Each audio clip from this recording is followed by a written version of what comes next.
I'm curious, like as you've gone through this process, you mentioned that big first pivot that you did.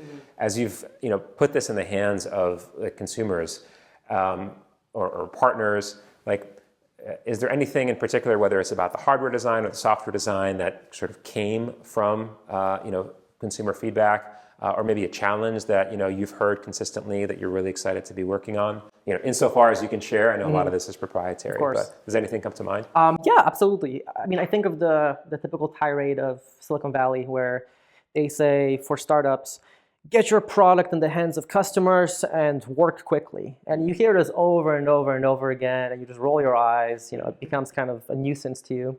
But it's the truth, right? Like, you want to get feedback as quickly as you can from these customers. And it's especially effective on the web app and software side, because you might think you know what people want to see, but that's not true. You know what you want to see. You know what your coworkers want to see. People care about different things. You always have this, I think this is common for engineers, you have this bias. You have this engineering bias. Sometimes you have an expert bias. Something that's obvious to you is not obvious to other people, right? For example, let's say when I was first making a study on this website, to me it was very obvious because I knew where everything was. But then when we gave it to like one of our first few beta customers, they were like, where do we go from here? Like, how to use this?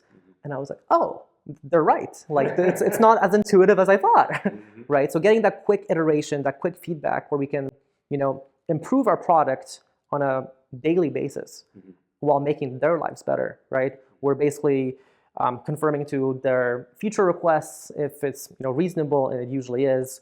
We're making tweaks here and there to make it more intuitive, like I mentioned. It's just to make the whole ecosystem more usable. Right, so I that's invaluable. Working with the early beta testers has been really, really invaluable. And for any startup out there, get your product out there in the hands of customers and make sure you have a plan stating what it is they will tell you, what it is that they will come back with in terms of feedback. One of the early mistakes we made was we just kind of gave our beta customers some of our product, and we're like, okay, we're waiting for feedback. And it's like, well, no feedback's gonna come. They're just using it. They're doing their thing. But like, unless you explicitly say like, okay, here's the plan. We're gonna give you this, and in return, we want to work with you. We want to make this better together, and here's how we're gonna structure it.